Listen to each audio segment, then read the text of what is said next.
Bienvenidos, hoy vamos a analizar a fondo el Gran Premio de Italia 2025. Exacto, nos metemos de lleno en lo que pasó el 7 de septiembre en Monza, el mítico templo de la velocidad. Y el gran titular, bueno, creo que es claro. Victoria contundente de Max Verstappen con Red Bull. Así es, seguido por los McLaren de Lando Norris segundo y Oscar Piastri tercero. Para este análisis nos basamos en, varias crónicas de la carrera, comentarios de los pilotos, análisis post-carrera. El material habitual para entender qué pasó realmente. Nuestro objetivo es desgranar los momentos clave, las estrategias, las historias que definieron esta carrera. Bien, pues, vamos a desempacar todo esto. Empecemos por la salida. Monza siempre tiene tensión ahí, ¿no? Siempre. Y esta no fue la excepción. Verstappen salió bien desde la pole, pero ojo, que Lando Norris se le puso al lado casi de inmediato. Sí, le plantó cara fuerte.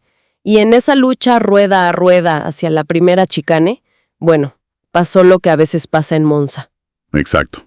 Norris acabó pisando un poco la hierba. Y Verstappen, para evitar líos o salirse, cortó la chicane. Y claro, mantuvo el liderato. Pero eso le duró poco, ¿verdad? La consecuencia fue casi instantánea. Sí, enseguida le avisaron por radio. Oye, tienes que devolver la posición a Norris. Por la maniobra, claro. Lógico. Y mientras, justo detrás, la cosa también estaba calientita. Sí. La batalla entre Leclerc y Piastri por el tercer puesto. Echaba chispas. Piastri hizo un adelantamiento brutal por fuera en Lesmos 1. Impresionante. Sí, pero luego Leclerc recuperó brevemente. También se saltó la primera chicana en otra vuelta. ¿Ah, sí? Y eso generó quejas de Piastri por radio, ¿no?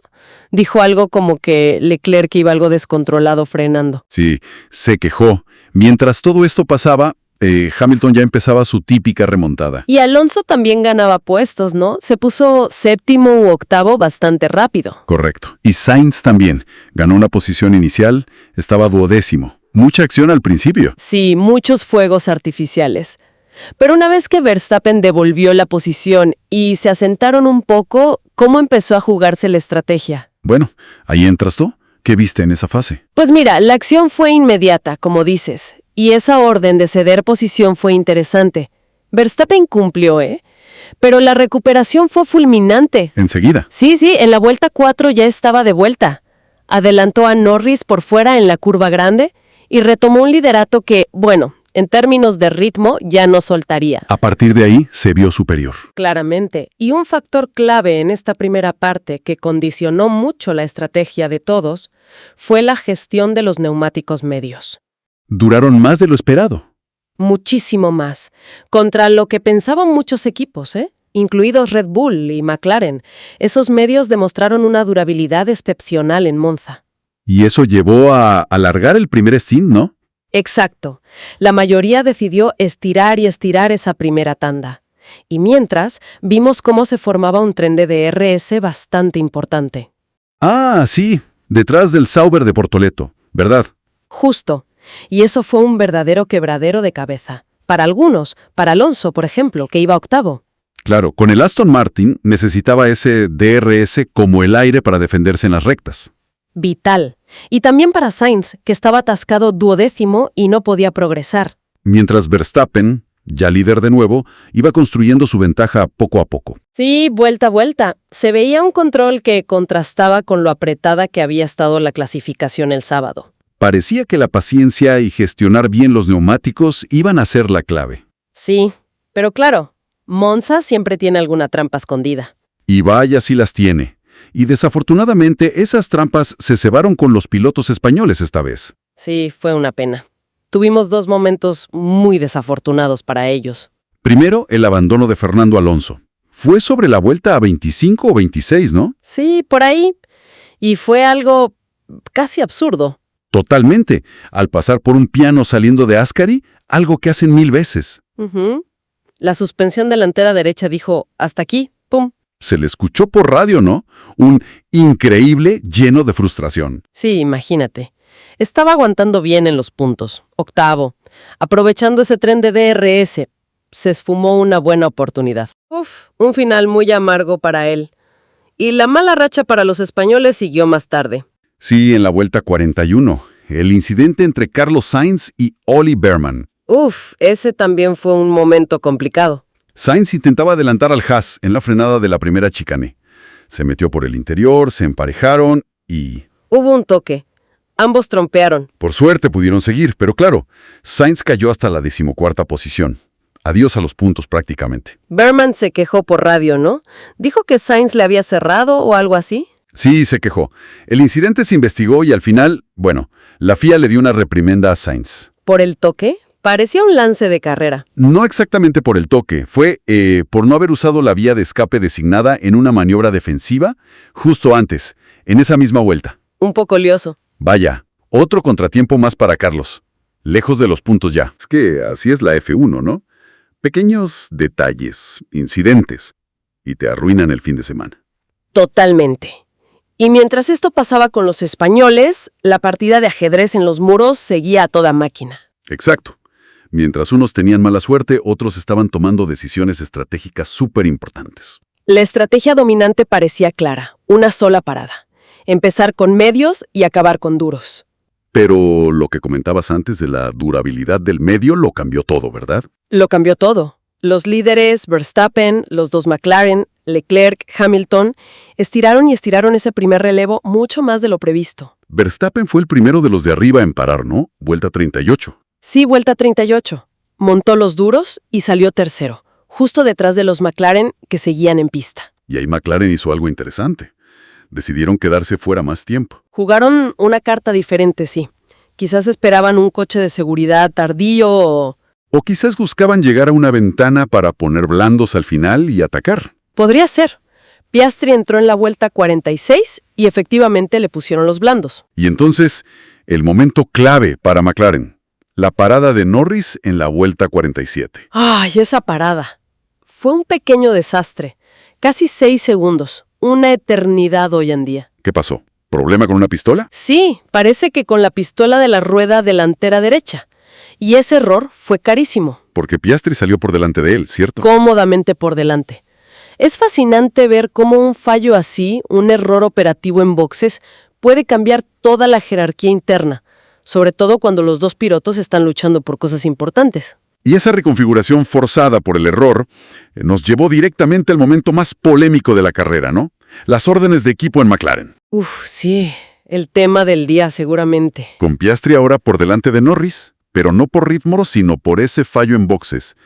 La situación era delicada para el equipo. Muy delicada. Piastri llegaba como líder del mundial, recordemos. Y en la vuelta 49 o 50 llegó el mensaje por radio para Piastri.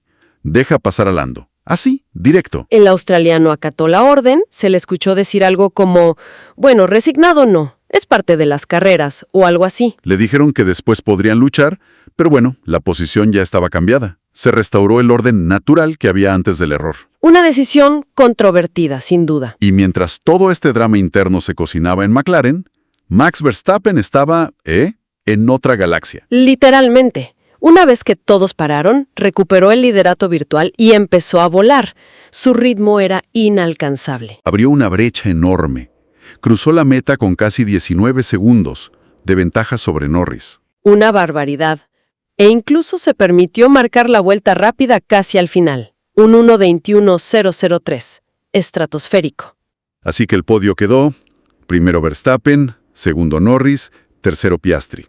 Un buen resultado para McLaren en puntos, pero con ese asterisco. Sí, un doble podio siempre es bueno, pero con ese sabor agridulce por cómo se produjo. Detrás Leclerc cuarto, Russell quinto, Hamilton sexto. Ferrari sumó buenos puntos en casa, aunque sin el podio deseado. Y Sainz, después del incidente, solo pudo ser un décimo. Se quedó a las puertas, a medio segundo de los puntos. Una pena. Entonces, si conectamos todos estos hilos, ¿qué panorama general nos deja esta carrera en Monza? Pues mira, yo creo que surgen varias conclusiones bastante claras. A ver. La primera, y más obvia, es la vuelta al dominio de Max Verstappen. Esta fue su victoria 66, tercera del año, pero muy importante, porque era la primera desde Imola, en mayo. Habían pasado casi 4 meses sin ganar, algo raro para él últimamente. Exacto. Fue un golpe sobre la mesa. A pesar del susto inicial, controló la carrera con una autoridad aplastante. Red Bull, ejecución perfecta. Segunda conclusión. McLaren. El balance de McLaren es complejo. Un doble podio es objetivamente excelente, nadie lo duda. Pero Ese error garrafal en la parada de Norris y, sobre todo, la orden de equipo posterior, dejan ese sabor agridulce y abren debate. claro, Piastri obedeció, pero sigue líder del Mundial. Norris necesitaba recortar y recuperó el puesto por una orden tras un error del equipo. Delicado para la dinámica interna. Muy delicado. Tercero, el fin de semana negro para los españoles. Otra vez. Sí, parece que la mala suerte se ceba con ellos en 2025. Alonso, con avería mecánica cuando iba bien en puntos. Sainz, con ese incidente que le sacó de la lucha. En ambos casos, el top 10 parecía posible. No pudo ser. Cuarto punto, la estrategia. Fundamental. La durabilidad inesperada del medio cambió los planes. Premió a quien mejor supo leerla y gestionarla, como Verstappen, o la propia extensión de McLaren, aunque luego el error en boxes lo empañara. Y por último, el factor Monza en sí. Claro, un circuito único. La velocidad punta, las zonas de DRS, vimos cómo condicionó las batallas y obligó a estrategias defensivas como la de Alonso de quedarse pegado al tren. Totalmente de acuerdo. Y esta victoria de Verstappen, como decías, tiene un peso específico. Es un mensaje después de meses donde McLaren parecía haberle tomado la medida. Las palabras de los pilotos lo reflejan bien. Verstappen, lógicamente, eufórico. Gran día, el coche volaba, ejecución perfecta. Norris, en cambio, más contenido. Realista, no teníamos su ritmo, dijo sobre Max. Y del pit stop, errores ocurren. Hice lo que pude. Sí, y Piastri, aunque estaban en el podio, sonaba pragmático. Dijo que su carrera fue bastante solitaria una vez pasó a Leclerc. Contento por los puntos del equipo, pero admitió, me hubiera gustado tener mejor rendimiento. Llama la atención ese contraste, ¿no? Clasificación súper apretada el sábado, con Verstappen sufriendo para la pole, y luego una carrera donde, quitando el inicio, su ritmo fue demoledor. Sí, una vez se puso líder, fue otra historia.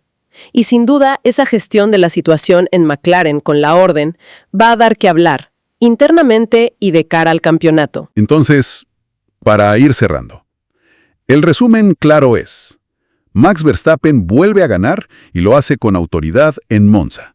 Fin a su sequía. Lando Norris y Oscar Piastri completan el podio. Doblete para McLaren sí, pero envuelto en la polémica del error en boxes y las órdenes de equipo. Y para los españoles, otro fin de semana para olvidar.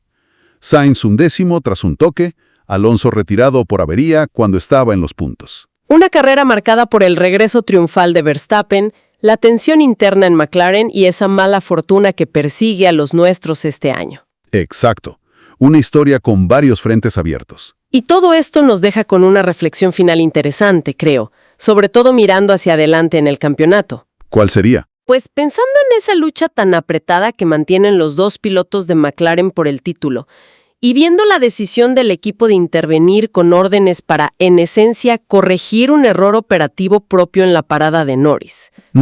¿Qué impacto puede tener esto en la dinámica del equipo, en la confianza entre Piastri y Norris, ahora que entramos en la fase decisiva? Cada punto es oro. Claro, es una pregunta clave. ¿Es sostenible gestionar así la rivalidad? ¿Alterar el resultado directo en pista por un fallo del equipo cuando ambos tienen opciones al título mundial? Es una pregunta que sin duda va a flotar en el ambiente en las próximas carreras. Dejamos esa reflexión ahí.